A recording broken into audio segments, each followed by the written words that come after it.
University library book club جو جنوری 2018 میں شروع کیا گیا تھا اور جس کے پس منظر میں لائبریرین کی وہ ذمہ داری جو وہ کمیونٹی میں ادا کر سکتا ہے کتابوں کی فراہمی کے علاوہ وہ تھا کہ ذوق مطالعہ کی ترویج، ریڈنگ ہیبٹس کو ڈیولپ کرنا اور ایک اچھی چیز آپ کو پڑھنے کے لیے سجیسٹ کرنا۔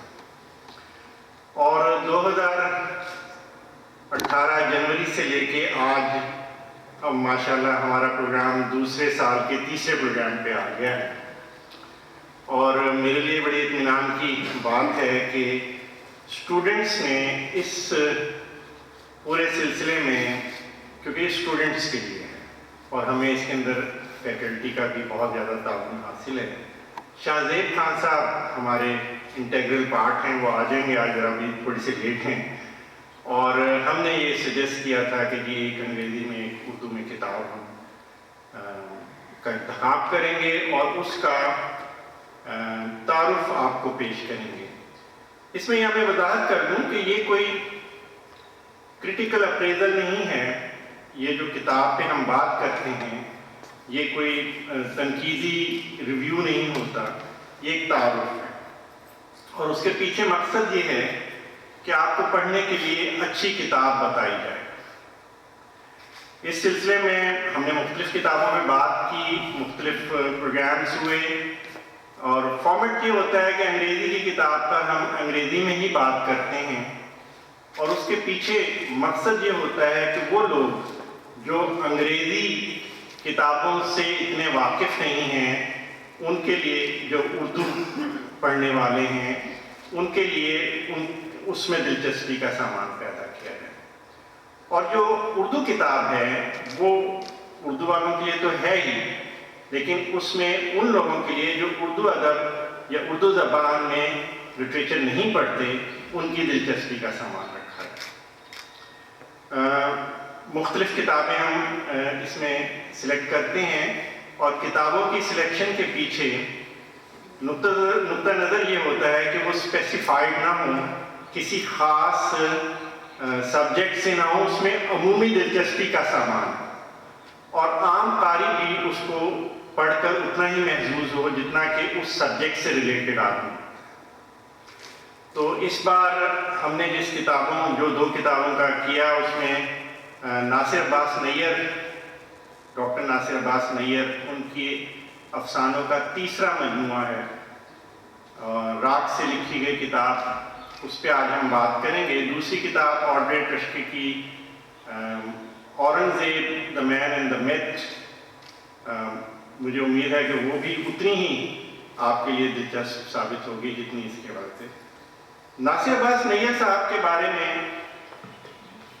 بتانا تو تھوڑا سا سورج کو چراغ دکھانے کے مترادف ہے، لیکن پھر بھی میں بہتر سمجھتا ہوں کہ ہلکا سا ایک تعارف کرواتا چلوں کہ ناصر عباس نیر اردو کے جو نمایاں ہمارے ادھر استاد اور نقاد کے طور پر پہچانے جاتے ہیں، لیکن پچھلے 3 سالوں سے ان کی تخلیقی رنگ زیادہ پھڑک اٹھی، اور 3 سالوں میں، 3 سے 4 سالوں کے درمیان ان کا یہ تیسرا افسانوں کا مجموعہ آیا۔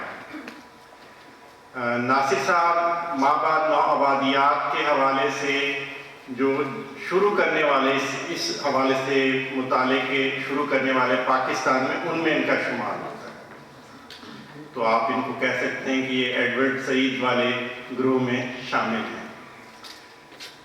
اور ناصر صاحب کی پہلی افسانوں کا مجموعہ غالباً 2016 میں آیا، خاک کی مہک کے نام سے، اور دوسرا افسانوی مجموعہ اس کے فوراً بعد 2017 کے لگ بھگ فرشتہ نہیں آیا، اور اب یہ راگ سے لکھی گئی کتاب۔ ہم بہت عرصے سے چاہ رہے تھے کہ ان کتابوں سے آپ کا تعارف کروایا جائے اور آپ ادب کے اس ذائقے سے آشنا ہوں جو ایک پاپولر فکشن کے علاوہ کسی دانش اور کسی سوچ کو ابھارتا ہے۔ ناصر صاحب عام لکھنے والے نہیں ہیں ناصر عباس نیر، تو اس وجہ سے آپ اگر اس کے اندر پاپولر فکشن والی چاشنی دیکھنا چاہیں گے وہ نہیں ملے گی۔ اور پاپولر فکشن میں اور ادب عالیہ میں فرق یہی ہوتا ہے کہ اس کا اثر عمومی نوعیت کا ہوتا ہے اور دیر پا نہیں ہوتا، وقت گزارنے کے لیے ضرور ہوتا ہے۔ لیکن جو ادب عالیہ ہے یا جو ادب ہے اس کو پڑھنے کے بعد آپ کے زندگی پر اور آپ کی سوچ پر اس کے اثرات مرتب ہوتے ہیں۔ راگ سے لکھی ہوئی کتاب آئی تو 2018 میں ہے، لیکن آپ اس کو بالکل نیائی سمجھے، اس کا نمبر جس طرح گاڑی 2018 میں آخر میں لی جاتی ہے نا، نمبر اس کو 2019 کو تو یہ 2019 کا آپ سمجھیں گے۔ اور اس میں 14 افسانے ہیں۔ ناصر عباس نیر سادہ یا عام فہم انداز سے بات نہیں کرتے، ان کی بات یا ان کا جو تحریر ہے وہ سوچ ابھارنے کے لیے ہوتی ہے، جو آپ کو سوچنے پر مجبور کرے گی۔ اور ان کی جو میں نے پہلے مجموعے دیکھے، عموماً جو افسانے یا کسی بھی کتاب کے بارے میں پریفیس ہوتا ہے، دیباچہ ہوتا ہے، پیش لفظ ہوتا ہے، یہ نہیں ایسی تکلفات کے قائل نہیں ہیں، لیکن اس کے باوجود کہیں نہ کہیں کسی نہ کسی صورت میں یہ دیباچے والی یا پیش لفظ والی بات کر جاتی ہیں۔ یہ میں بھی آپ کو بتاتا ہوں کہ اس میں 14 افسانے ہیں۔ اس کا انتصاب انہوں نے دنیا کی سب ماؤں کے نام کیا، کیونکہ ان کے افسانوں میں عصری حیثیت جو اپنے اثر، جو اپنا دور ہے، جو اپنا پیریڈ ہے، اس کے حوالے سے بات کی جاتی ہے۔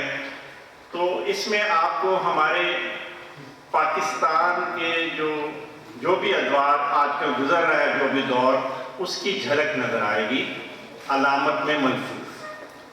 اور آپ دیکھیں گے ابھی کچھ افسانے ہیں، اس میں سے آپ پہچاننے کی کوشش کریں گے کہ یہ کس چیز پر بات کی جا رہی ہے، اور آپ دیکھیں گے کہ بڑا دلچسپ انداز سے انہوں نے ان مسائل کو اپنے افسانے میں رقم کیا۔ 14 جو افسانے ہیں، لیکن اس سے پہلے انہوں نے بورخیس کی ایک کوٹیشن دی ہے، اور آپ اس کا پریفیس سمجھ سکتے ہیں، اور یہ بڑی عمدگی سے انہوں نے اپنی بات کو کنوے کر دیا کہ وہ کیا کہنا چاہتے ہیں اور ان کے افسانوں کی نوعیت کیا ہے۔ مجھے یاد ہے ان کی پہلی کتاب جو تھی خاک کی مہک، اس میں انہوں نے پریفیس جو ہے وہ ایک افسانے کی شکل میں ہی لکھا تھا۔ پہلا جو افسانہ تھا وہ اس کا دیباچہ ہی تھا، جو بتا رہا تھا کہ کہانی کیا ہوتی ہے اور کہانی بیان کرنا کیا ہوتا ہے۔ بورخیس معروف رائٹر ہیں۔ آرٹ کے ذمہ کایا پلٹ دینا، ہر اس بات، شے، واقعے کی جو ہمیں کسی بھی صورت میں پیش آ رہا ہے، حقیقی طور پر یا تخیلی طور پر۔ کایا پلٹ کا عمل کسی علامت میں ظاہر ہو سکتا ہے، یہ غور کیجیے گا اس کا، اور پیش آنے والے واقعات کو موسیقی میں ڈھال دینے کی صورت میں۔ یہ دوسرا عمل زیادہ تر شاعری میں ہوتا ہے، مگر فکشن میں بھی ایک اور طرح کی موسیقی تخلیق ہو سکتی ہے، جب واقع یا کردار کی نفسی صورتحال کا بیان کائنات میں جاری سہنگ کو مس کرتا ہے، جسے انسانی روح ہی سننے کی مجاز ہے۔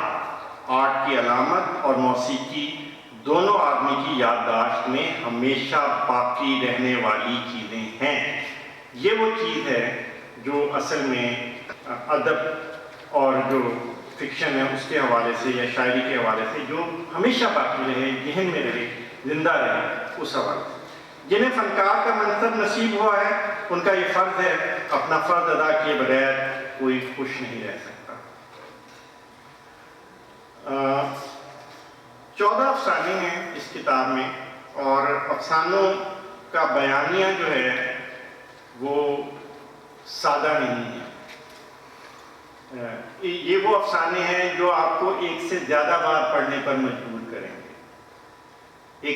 آپ پہلی نشست میں اس کو پڑھنے کے بعد، کیونکہ اس کی مختلف پورشن سے آپ کو، مختلف حصوں سے آپ کو بہت ساری چیزیں اخذ ہوں، انہوں نے کئی افسانوں کو کولاج کی صورت دی اور مختلف ٹکڑوں میں مختلف کہانیوں کے ٹکڑوں سے ایک مجموعی تاثر ابھارنے کی بھی کوشش کی ہوئی ہے۔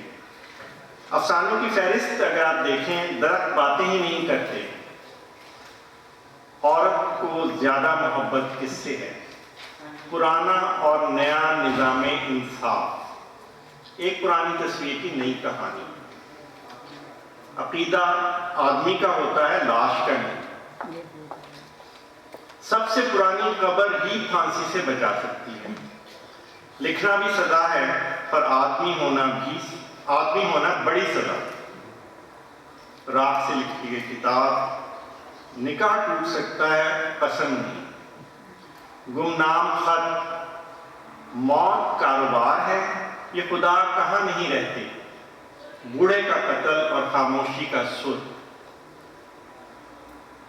افسانے کے اندر میں نے جیسے بتایا کہ ان کا اثر جھلکتا ہے، اور یہ کسی انجانی زمینوں کی کہانی نہیں ہے، یہ کسی نوسٹیلجیا کا بیان نہیں ہے، گزرے ہوئے وقتوں کا بیان نہیں نظر آئے گا اس کے اندر آپ انہوں نے پرانا زمانہ ضرور دکھایا، یہاں کہیں بادشاہ ضرور نظر آئیں گے، ان کے مشیر بھی نظر آئیں گے اس کے اندر، لیکن بات اس اثر کی ہو رہی ہے، اس وقت کی ہو رہی ہے۔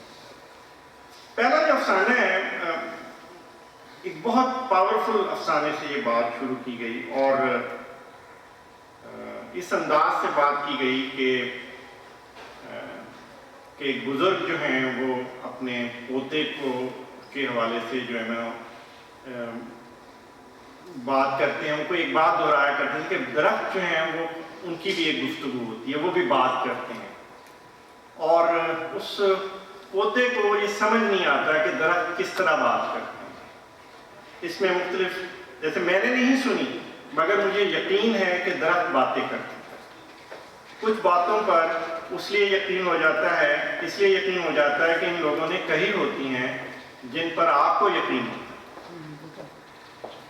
درختوں کے پاس بھی زبان ہے، یہ بات میرے دادا نے کہی تھی جو میری پیدائش سے 1 سال پہلے گزر گئے۔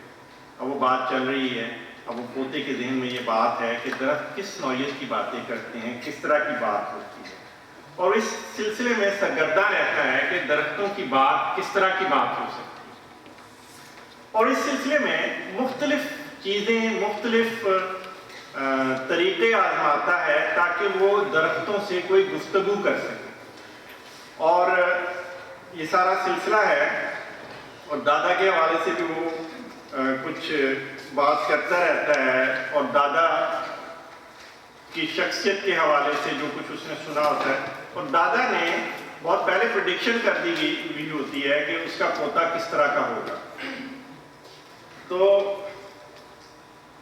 وہ درختوں کی بات سننے کی کوشش کر رہا ہے، لیکن اس کو درختوں کی بات سنائی نہیں دیتی۔ ان میں سے ایک کوشش اس کی اس طرح کی ہے کہ ایک آخری کام بھی میں نے کر کے دیکھ لیا، دنیا میں سب سے اونچی آواز وہ ہے جو آدمی کے اندر ہوتی ہے، اس کے ہوتے ہوئے کسی اور کی آواز اول تو سنائی نہیں دیتی، سنائی دے تو اس کا مطلب وہی ہوتا ہے جو آدمی کے اندر کی آواز کا ہوتا ہے۔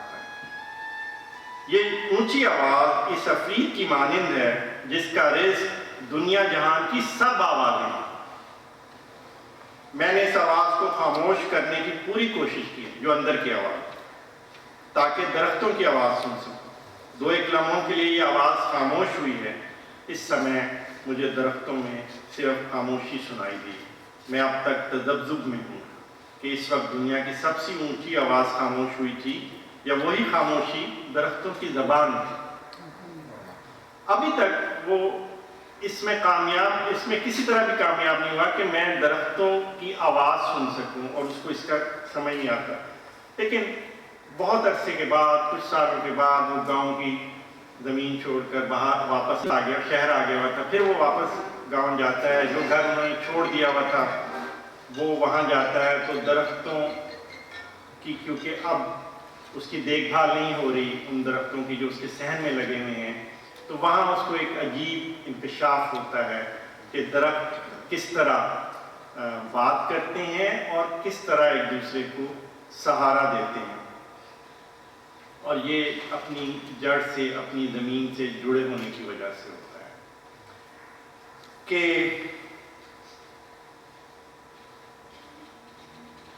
اب یہ ذرا دیکھیں، گڑبڑ یہ ہوئی کہ ہم نے گھر کو اماں ابا سامان سے اب عبارت سے. اچھا، ناسا کے اکثر افسانوں میں آپ کو رشتوں کا تقدس اور رشتوں کے حوالے سے بڑی ایک خصوصی بات ملے گی، اور ماں باپ اور خاندان کے حوالے سے بڑی اہم چیزیں، اور کیونکہ انہوں نے انتصاب بھی ماؤں کے نام کیا ہے. اور ابھی اگر ہم آگے جائیں گے جہاں پہ سیاسی نوعیت کے افسانے آئیں گے تو اس میں آپ کو اندازہ ہوا کہ یہ کن ماؤں کو زیادہ سوچا گیا جن کے بچے گم ہو چکے ہیں یا بچے لاپتہ ہیں. اس حوالے سے شاید زیادہ میرا اندازہ یہی ہے کہ اس حوالے سے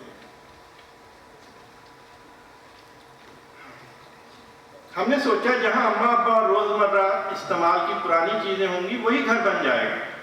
دیواروں اور دروازوں سے گھر تھوڑی بنتے ہیں. چھوٹے بھائی سال میں 2-1 مرتبہ گاؤں کا چکر لگاتے تو حویلی اور کمروں کے تالے کھول کر دیکھ لیتے، فون پر بتا دیتے.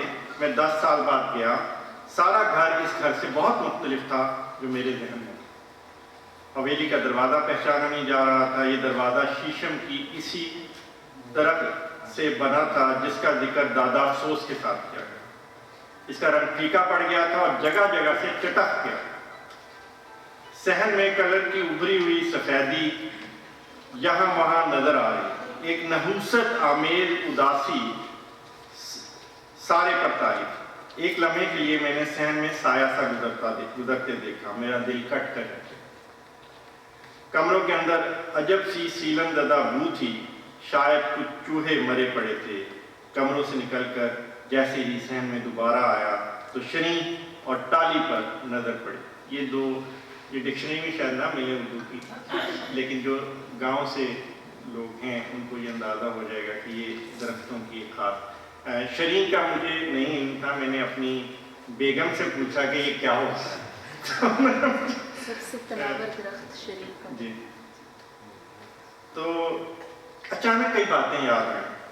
میں دوڑا، دونوں کے تنوں سے باری باری لپٹا. میں اس لمس کی کیفیت بتانے سے قاصر ہوں. میری آنکھوں میں نمی آ گئی. اچانک مجھے لگا کہ آج تو درخت مجھ سے باتیں کریں گے.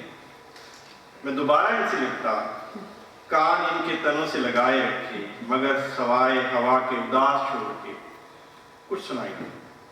اسی لمحے ایک نئی بات میں نے محسوس کی. جب ہم نے یہ گھر چھوڑا تھا تو سب درختوں کے چلے چوڑے تھے جن میں دادا جان اور ابا جی باقاعدگی سے جو ان کی جڑیں جہاں ملتی ہیں پانی دیا کرتے ہیں. اب میں نے دیکھا کہ وہ چلے اب موجود نہیں. درختوں کی جڑیں باہر کی طرف نکل آئی تھیں. وہ سوکھ رہے تھے، ان کو پانی نہیں مل رہا تھا. ٹہلی ذرا اونچی جگہ تھی اور اس کے تنے سے نکلنے والی 2 موٹی شاخوں میں سے ایک شاخ خشک ہو گئی. میں نے شریں کی جڑ کو دیکھا تو وہ آگے ہی آگے چلتی دکھائی دی. میں ایک نامعلوم تجسس کے تحت اس کے ساتھ چلتا گیا. وہ جڑ ٹالی کی جڑ سے جا کر مل گئی. یہ کیسے ہو سکتا ہے؟ میں حیرت میں تھا. میں ایک امتحان سے تو نکل آیا مگر خجالت کی حالت میں ابھی تک ہوں دادا کے سامنے. وہ دادا سے خواب بھی دیکھتا ہے، اس کو دادا خواب میں بھی آتا ہے، لیکن وہ یہ بات نہیں پوچھ پاتا کہ باتیں کیسے کرتے ہیں. اب اس کی سمجھ میں آیا کہ کیسے باتیں کرتے ہیں. درخت مجھ سے باتیں نہیں کرتے مگر وہ ایک دوسرے سے باتیں ہی نہیں کرتے. ایک گرنے لگے تو اس کا ہاتھ بھی. یہ میرے خیال میں تعصب کے حوالے سے اتنا زبردست افسانہ ہے کہ جو بتاتا ہے کہ، اور اس میں ہمارے لیے بھی بہت بڑا مسئلہ. تو اسلوب کے حوالے سے اگر دیکھا جائے تو یہ اتنا پیچیدہ افسانہ نہیں ہے. ابھی آگے ہم چلیں گے تو آپ کو ہو سکتا ہے اگلا افسانہ اور کو زیادہ محبت کس سے ہے. یہ تھوڑا سا اور طرح کا افسانہ ہے. اس میں ایک 2 ذکر چلتے ہیں جو گاؤں کی پنچایت ہوتی ہے اس کے حوالے سے. وہاں پہ 2 کیسز آتے ہیں. ایک پہلا کیس جو ہے، پہلا مقدمہ جو اس کے اندر ہوتا ہے کہ ایک اکلوتا بیٹا اپنے بوڑھے باپ کو قتل کر دیتا ہے اور ماں اس کی مدعی ہوتی ہے اور وہ چکی کے 2 پارٹ میں پس رہی ہے، تو اس کے لیے فیصلہ کرنا مشکل ہوتا ہے کہ وہ اپنے بیٹے کو سزا دلوائے اور شوہر کا جو قتل ہے اس کو وہ بھول جائے، اور یا پھر وہ اپنے جو ہے نا شوہر اس کو یعنی معاف کر دے بیٹے کو، اور ایک یہ ہے کہ اس کو سزا دلوا دے۔ اب شوہر تو جا چکا اس کا، لیکن وہ اس پہ بضد ہے کہ نہیں میں اس کے اوپر، لیکن اصل چیز جو ہے وہ دوسرا مقدمہ ہے کہ عورت زیادہ محبت کس سے کرتی ہے۔ اس میں ایک نفسیاتی انداز سے بھی بات کی کہ ایک عورت ہے جو اچھا اس میں ایک اور چیز ہے کہ جو باپ اور بیٹے کے باپ کے قتل کے حوالے سے وہ ہوتی کہ وہ جو ماسٹر تھا وہاں پہ وہ یہ بات کرتا ہے کہ اگر ماں کے دل میں واقعی انتقام کا جذبہ ہوتا تو وہ اب تک بیٹے کا گلا گھونٹ چکی ہوتی۔ وہ چکی کے 2 پارٹوں کے بیچ ہے، یہ ماسٹر شمس کے اس کے کہنے کے، اور یہ چکی کے 2 پارٹ چلتے رہتے ہیں۔ آگے بھی ایک سلسلہ آتا ہے کہ ایک عورت اپنی بچی کا قتل کر دیتی ہے، لڑکی کا قتل کرتی ہے، اس کی بیٹی ہوتی ہے وہ، اور وہ عورت بڑے عجیب کریکٹر کی صورت میں آتی ہے کہ اس کی 4تھی شادی ہوتی ہے اور وہ مختلف لوگوں کے ساتھ اس کا سلسلہ رہتا ہے اور اولاد بھی ہوتی ہے 2-3 شوہروں سے اور اس طرح اس کے، لیکن پہلی شادی 20 برس کی عمر میں اس نے بھاگ کر غیر قوم کے ایک بڑے آدمی، گاؤں کا رہنے والا بڑے عمر کے آدمی سے پہلی تھی، اس سے ایک بیٹی اور ایک بیٹا ہوتا ہے، پھر اس کے تعلقات کسی اور سے غلام لوہار سے ہو جاتے ہیں۔ دوسری شادی تھی غلام لوہار کی ہے، لیکن کنیز کی جو یہ کریکٹر ہے فیمیل، اس کی یہ 4تھی شادی، اور وہ اپنی بیٹی کو قتل کرتی ہے جس کے ساتھ اس کے ایک اور جو آشنا ہے اس نے ریپ کیا، اور وہ اپنی بیٹی اس کو مورد الزام نہیں ٹھہراتی جو اس کا آشنا ہے، اور وہ یہ کہتی ہے کہ یہ حادثہ ہے، یہ جو اس کی بیٹی وہ ہے، لیکن اصل مسئلہ یہ نہیں ہوتا کہ وہ اس کو بچا رہی ہوتی، وہ یہ کہتی ہے، اب آپ ذرا دیکھیں کہ عورت کس سے زیادہ محبت کرتی ہے، کیا وہ اپنے آشنا سے کرتی ہے یا وہ اپنی بچی کا کوئی سلسلہ ہوتا ہے۔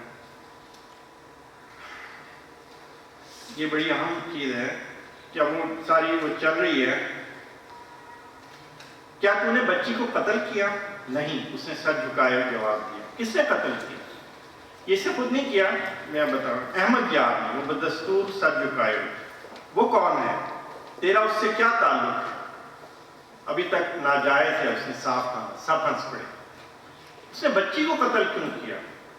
اس نے چرس پی ہوئی تھی، بچی دوسرے کمرے میں تھی، میں جب پہنچی تو بچی کا گلا دبا تھا۔ تو نے کچھ نہیں کیا؟ خاموشی۔ کیوں؟ کس قسم کی ماں ہے؟ خاموشی۔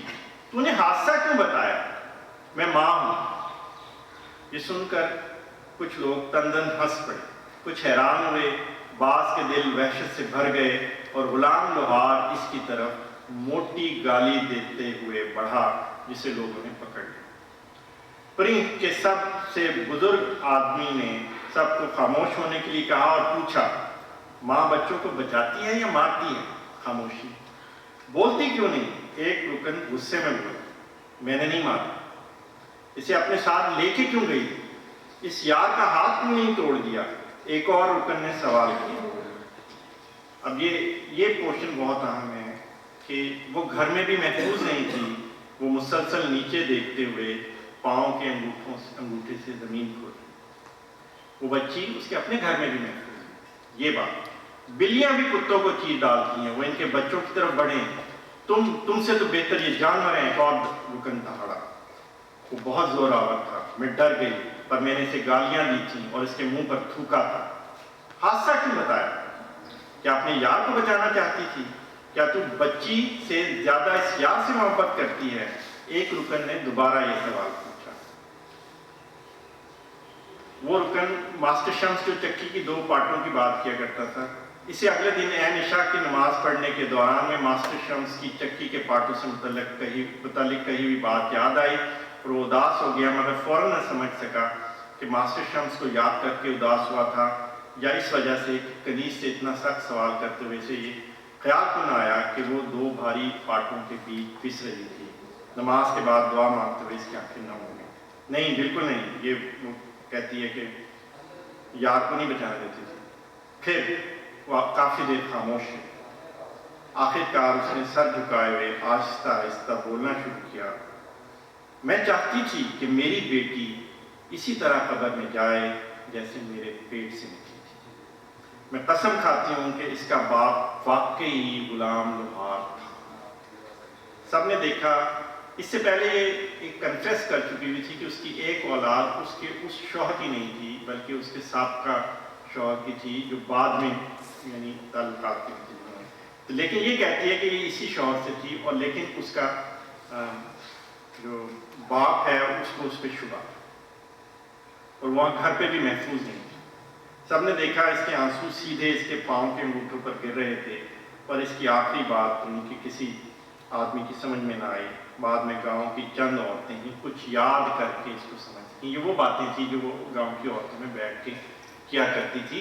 یہ ماں تھی جو اصل میں اپنے جو آشنا تھا اس کو نہیں بچا رہی تھی، وہ اپنی بیٹی کو بچانا چاہتی تھی۔ اگلے جو افسانے ہیں، یہ تو سارے افسانوں پہ بات کریں تو بہت وقت ہو جائے گا، ہمارے پاس تو محدود وقت ہے، اور اس سے بعد والی کتاب زیادہ دلچسپی ہوگی شاید بیانیے میں ان کے، تو ہم دیکھ کے چند چاول جو ہوتے ہیں چند دانوں سے ہی ہم اس افسانے مجموعے کی جو ہے نا وہ کچھ اس کے بارے میں جانیں گے۔ اگلے جو 2 افسانے ہیں وہ آپ کو کچھ سیاسی پس منظر میں بھی نظر آئیں گے، اور اس سے آپ پاکستان کی بھی سیاست کے بارے میں کچھ اندازہ لگا سکتے ہیں، یا آپ پر چھوڑتے ہیں، میں نہیں بتاؤں گا، آپ خود ہی اندازہ لگا لیں گے۔ پرانا اور نیا نظام انصاف، اور کافی چیزیں آپ سوچ سمجھ لیں گے کہ آج کل نئی کون سی بات چل رہی ہے، اور انصاف کے حوالے سے کیا سلسلہ ہو سکتا ہے، اس میں اس کا جھلک نظر آئے گی تھوڑی۔ لیکن بات جو طاقتور کی ہوتی ہے اور عوام کی ہوتی ہے اس حوالے سے بات ہو رہی ہے۔ ایک بادشاہ ہے، مشیر اعلیٰ ہے، اور بادشاہ کو اکتاہٹ ہو رہی ہے، اور یہ جملہ ذرا دیکھیں کیا مزے کا ہے، اکتاہٹ بادشاہ کی شان ہے، کیڑے مکوڑے اس سے محروم ہیں۔ یعنی یہ ان کے لیے کوئی دلچسپی کا کام ہونا چاہیے، کوئی جو اس کی انوالومنٹ، بادشاہ اکتاہٹ کی شان، اور بادشاہ جو ہے اکتاہٹ بادشاہ کی شان ہے۔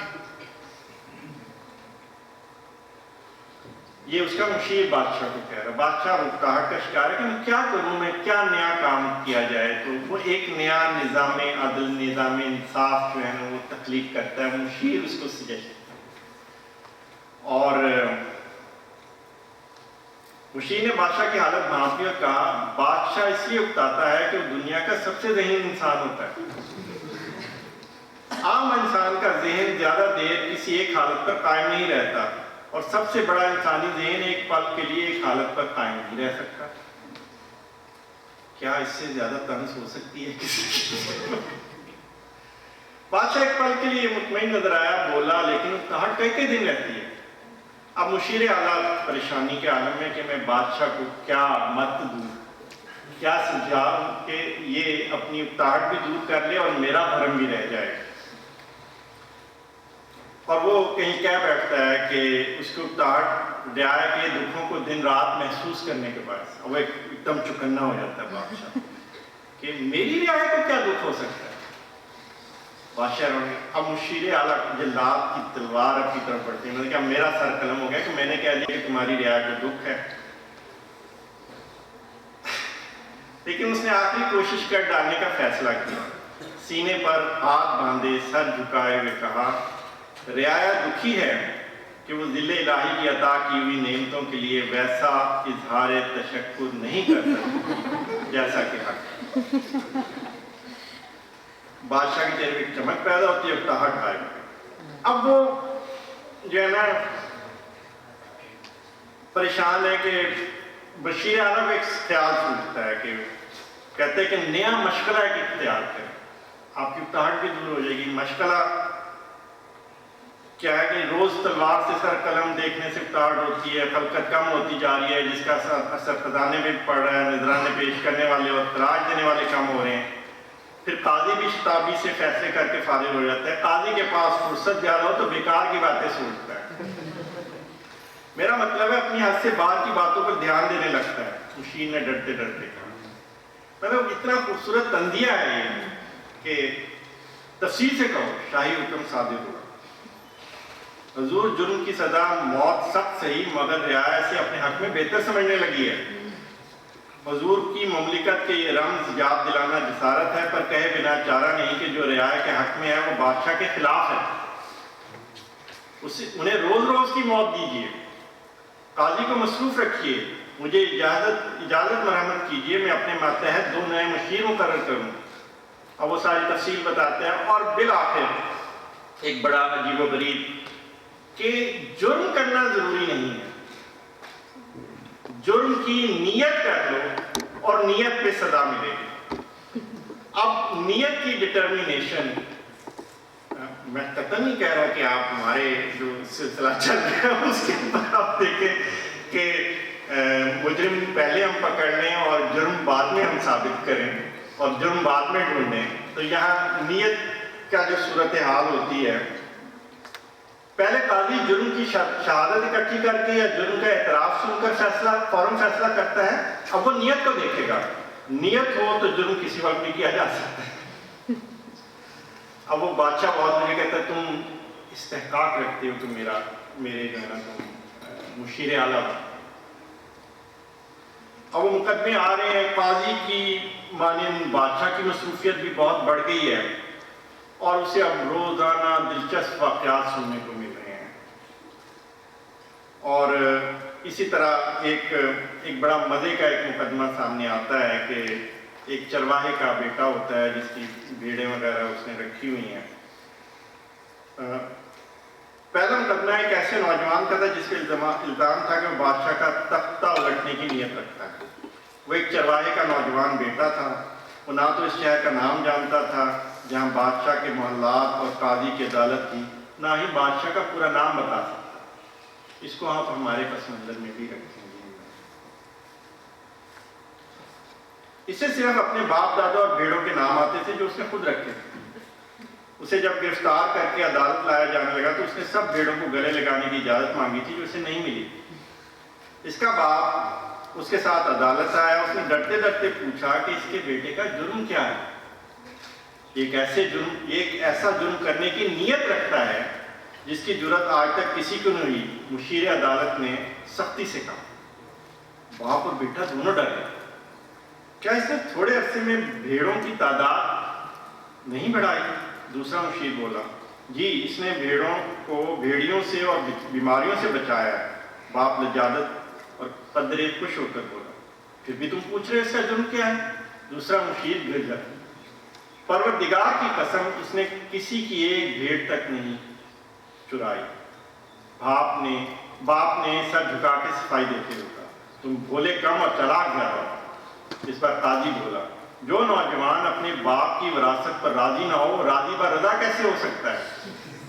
آج اس نے بھیڑوں کی تعداد بڑھائی ہے, کل اپنی طاقت بڑھائے گا.